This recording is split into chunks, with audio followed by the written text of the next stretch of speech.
Hey, another update. So today is Thursday. I had my last surgery on Monday, and that was to move a skin graft from my leg to my arm. So everything went fine with that.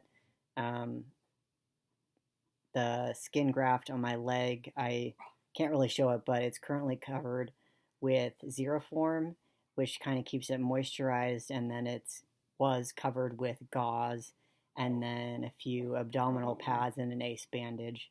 But what I have to do ever since Tuesday midday is keep that area exposed to air as much as possible. So the goal is for it to like completely dry out and turn into a scab.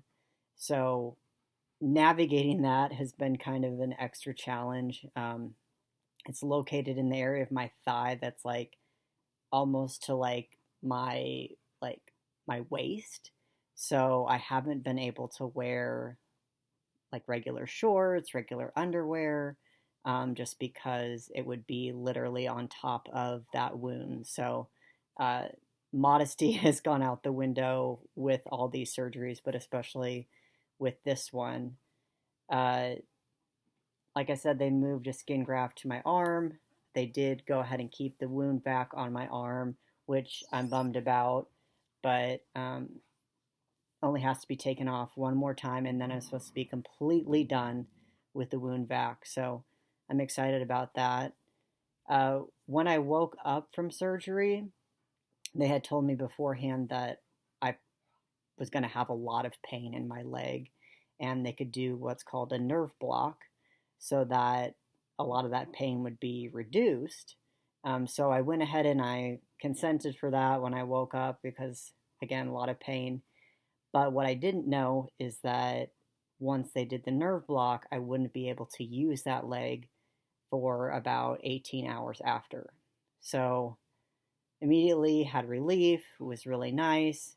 But then they pulled out these crutches and they were showing me how to get around with them. And it was kind of like, I wish someone would have. I mean, I guess I like, almost like I should have known, but I wish somebody would have told me beforehand because then once I got home with my wife, it was really challenging to like get in the house, get to the bathroom, all of those things. They also pulled out my catheter while I was under, and um, urine has continued to leak from like where that suprapubic tube was.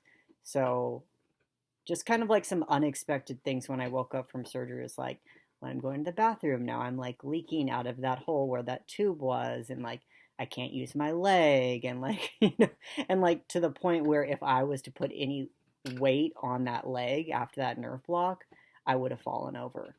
So I don't know. It just kind of like it's like okay, I knew I'd be waking up in pain, but I didn't know I'd be leaking out of my body and you know not be able to have the mobility that I expected. Um, Basically, since then, I've been really trying to stay on top of my pain meds. This has been a pretty painful procedure, and even with rotating Tylenol, ibuprofen, and oxycodone, like it's still been pretty bad. Um, yeah, so kind of like I knew it was going to be painful, but I didn't realize that it's kind of more like a burning pain. So it's a different type of pain than I've been experiencing, but still kind of a lot. So really, I don't have a whole lot else to say except that the next few days I'm going to just be taking it easy. Like I said, I can't really like wear regular clothing, so just kind of staying inside and then just waiting for my arm and my leg to heal up. And hopefully by then, kind of start to see some normalcy. So hopefully next time I check in, I'll kind of have some of that and be able to give you some more updates. So if you have any questions, like always, uh, feel free to ask. Shoot me a message. My brain is all blah. So, all right. Thanks for listening. Bye.